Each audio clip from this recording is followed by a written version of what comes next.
sakena ke nake so, tauraruwa ta mata, ke ɗaya ce gwanata, bugun zuciyata. Idan na rasa ki sakena, ya san da rayuwata.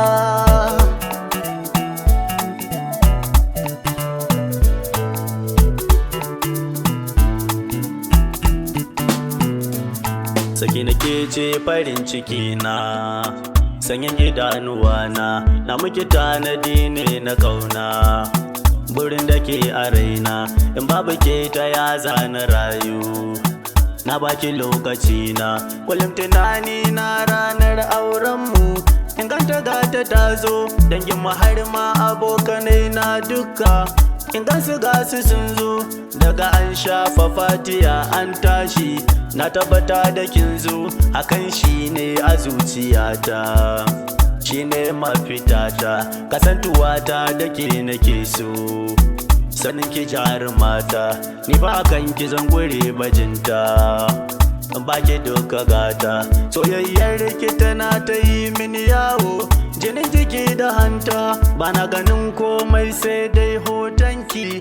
Na ji kina fahimta, kusanto gare ni kin ji sakina. Mai kwalliya da tsafta, uwar gida na cikar muradai. Kin wuce duk tunani, ina bidar ki toshe kunnuwanki. Kar da ki canza launi, baki gani su rufe idanunsu.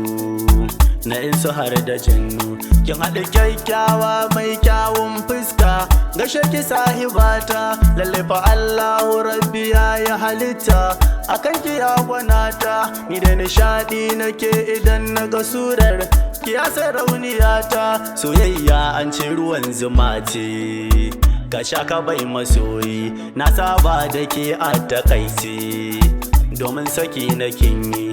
Kin kyautata mini aso na zauce, komai akan ki zanyi.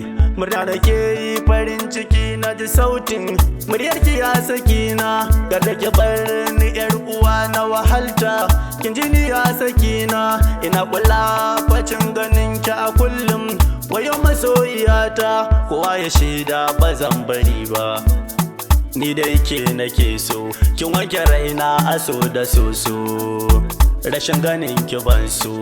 I love you mata ta sakina, Hassan ke nake so.